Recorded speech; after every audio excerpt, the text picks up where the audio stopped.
तर मित्रांनो, स्वागत आहे तुमचं बिग बॉस मराठी सीझन 6च्या ग्रँड प्रीमियरमध्ये. तर मित्रांनो, घरामध्ये एंट्री झालेली आहे राधा पाटील यांची. जसं तुम्हाला माहितीच आहे, शेवटचा व्हिडिओ पाहिला नसेल तर नक्की बघा. आणि जशी एंट्री झाली त्यांच्या डान्स परफॉर्मन्सने पुरा महाराष्ट्र हादरणार आहे. कारण की युवा पिढी जी आहे खूपच जास्त मोठी फॅन आहे राधा पाटील यांची.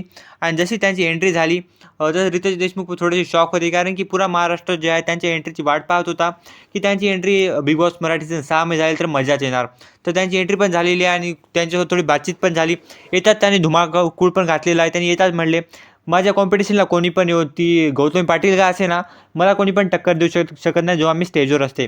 तर येतात ती गौतमी पाटीलला पण खूप मोठा टॉन्ट दिला. हे पाहून पण थोडीशी मजा आली, कारण की त्या बिग बॉसला तेच ट्विस्ट पाहिजे, की घरामध्ये जे कोणी ना कोणी गाडी लावणार असणार, आग लावणार असणार, कारण की भांडणं वगैरे तर होतच राहणार. तर त्यांच्या एंट्रीवर तुमचं काय ओपिनियन आहे? तुमची राय कमेंट करून नक्की सांगा. कारण की युवा पिढीची खूप जास्त मोठी इच्छा होती, की त्यांची एंट्री व्हावी. तर त्यांची इच्छा तर पूर्ण झाली आहे. तुम्हाला राधा पाटीलविषयी तुमचं काय मत आहे? तुमची राय कमेंट करून नक्की सांगा. और भेटूया नेक्स्ट अपडेटसोबत लवकरात लवकर नेक्स्ट कंटेंटसोबत. तोपर्यंतसाठी चॅनलला सबस्क्राईब आणि व्हिडिओला लाईक करा. आणि तोपर्यंतसाठी बाय बाय आणि काळजी घ्या.